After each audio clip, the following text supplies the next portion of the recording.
अगर drama Ertugrul गाजी की बात की जाए और अर्तुगरुल के ख़ास साथियों का जिक्र ना किया जाए तो शायद ये ड्रामा मुकम्मल ही नहीं हो सकता।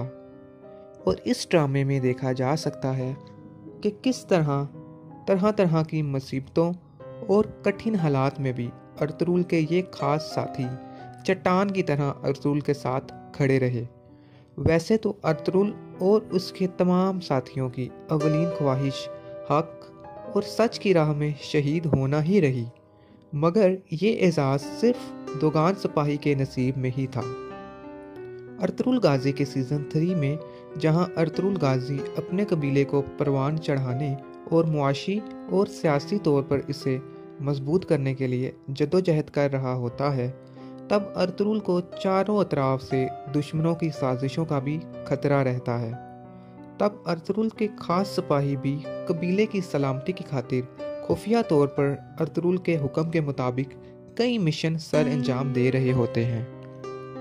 इसी तरह अर्तुगरुल एक इंतहाई अहम खुफिया मिशन की जिम्मेदारी दोगान और अपने छोटे भाई जुलजान को सौंपता है, जिनका मिशन अर्तुगरुल का इंतहाई अहम पैगाम खुफिया तौर पर सुल्तान अलाउद्दीन तक पहुंचाना होता है। क्योंकि इस वक्त कबीले को चारों अतराफ से ही दुश्मनों की साजिशों का खतरा होता है, इसीलिए इस मिशन को खुफिया रखा जाता है। और ये बात अर्तुगरुल और इसके खास साथियों के अलावा सिर्फ जुलजान और अर्तुक बे को ही मालूम होती है।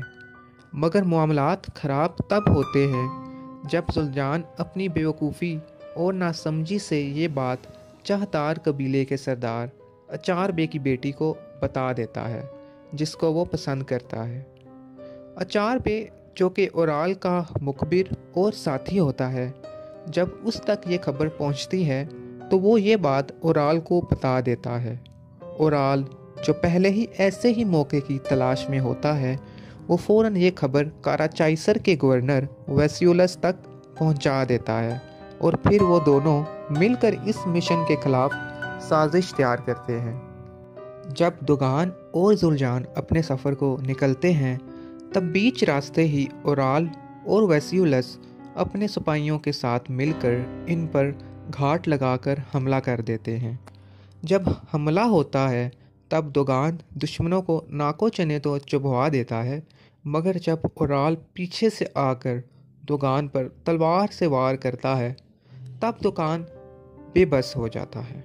जुलजान भी इस हमले में शदीद ज़ख्मी होता है, मगर ओराल और वेसियुलस इसको अर्तुगरुल के ख़िलाफ़ जंग में ढाल के तौर पर इस्तेमाल करने के लिए महल में कैद कर लेते हैं। दोगान जो कि अपनी ज़ख्मों की ताब ना लाते हुए अपनी आखिरी सांसें ले रहा होता है, वो किसी तरह हिम्मत करके घोड़े में सवार होकर कबीले वापस पहुंच जाता है और ये खबर अर्तुगरुल तक पहुंचा देता है और फिर इसी के बाजुओं में दम तोड़ देता है। ये मंजर इंतहाई दर्दनाक होता है। अर्तुगरुल भी अपने करीबी साथी को ऐसी हालत में देखकर अपने जज्बात पर कंट्रोल नहीं कर पाता और रोने लगता है। बमसी और तुर्गुत भी दोस्त की शहादत पर ज़ारो कतार रोते रहते हैं।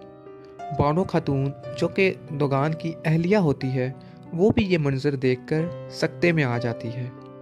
फिर अर्तुगरुल दोगान की मियत को उठाकर खैमे के अंदर आ जाता है और फिर बमसी, तुर्गुत और अर्तुगरुल बानो खातून और दोगान के सामने ये अहद करते हैं कि वो अपने भाई की मौत का बदला ज़रूर लेंगे। और फिर ये तीनों दुश्मनों को उनके अंजाम तक पहुंचाने का अहद करते हैं और अपनी बातों में दोगान का जिक्र लाकर इसको याद करते रहते हैं।